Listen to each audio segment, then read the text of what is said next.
Okay, ladies and gentlemen, this is the final video for AP 2019 number 5.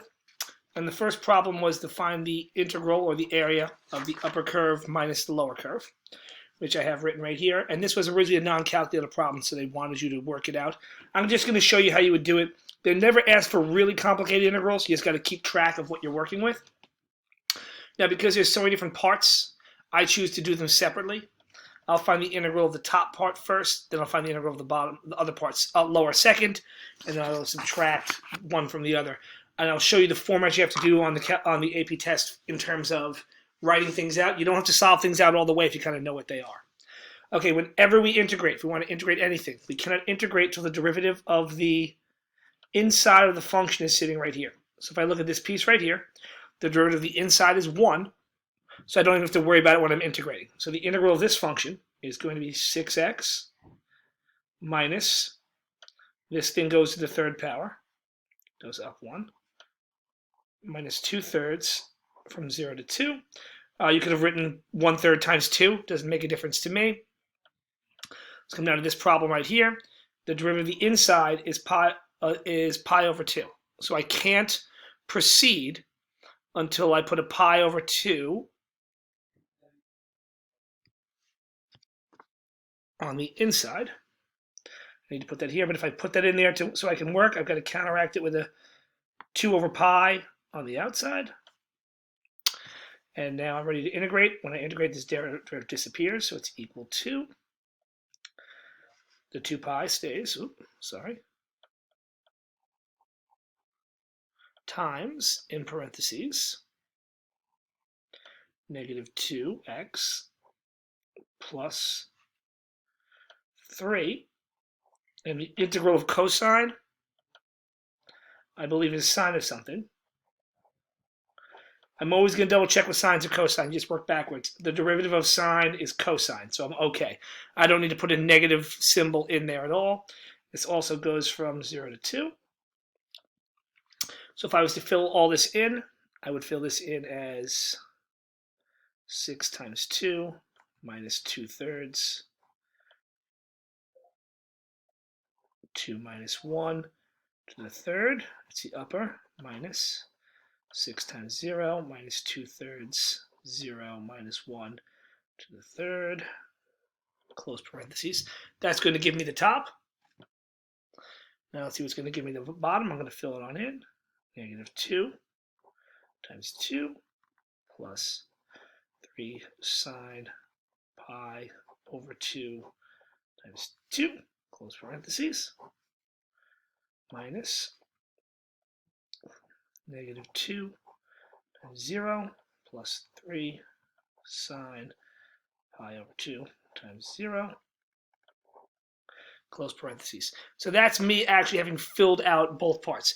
And you can put this part minus that part. If you want to solve it out and see what you got, we can do that together. Let's see what happens. I'm going to work here first. This is going to be 12 minus. So I've got 2 minus 1 is 1. 1 to the third. You'll see the math is never going to be that hard. 1 to the third is 1. Times 2/3 is 2/3. So I've got 12 minus 3, 2/3. Minus 6 times 0 is 0. 0 minus 1 is negative 1. To the third is still negative 1. Times negative 2/3 is a positive 2/3. So I'm keeping my numbers in line as I go right here. And now I can simplify that a little more if I wanted to. I could go, this could become 12 minus 4/3.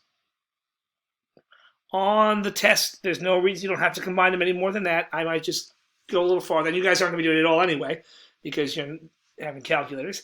I'm going to work out the next part, and you notice there's sines and cosines in here. If you just remember that sine goes 0, 1, 0, negative 1, 1, and cosine starts at 1, goes 1, 0, negative 1, 0, 1, you'll usually be able to solve all these out, no problem. So let's take a look and solve these pieces together.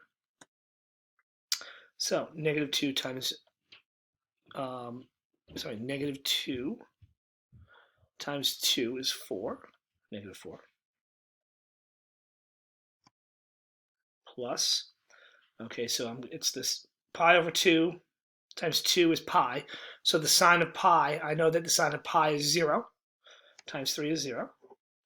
And if you're not sure, you can't remember that, you guys won't have to be worrying about it. But anyway, I know sine looks like this. 0, 1, 0, negative 1, 0. Minus negative 2 times 0 is 0. Plus, okay, so pi over 2 times 0 is 0. The sine of 0 is 0. Times 3 is also 0. So I get negative 4.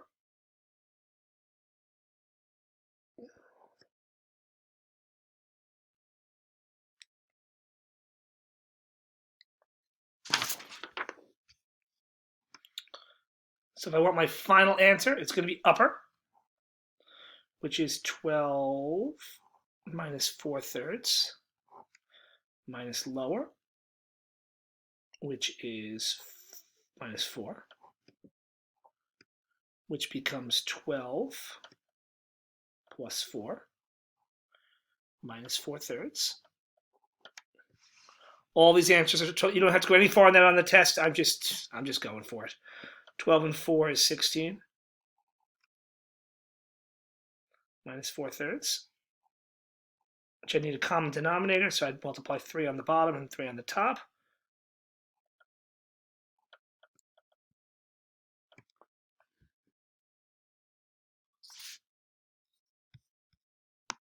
Which count those, 16 times 3 is 48. So equals 44 over 3. So that's a long way to go, but I got the full answer all the way out. It matches what I got in the calculator. Once again, you guys don't have to worry about doing this, but I wanted you to see one. And there we are. I shall see you in class on Wednesday. Take care.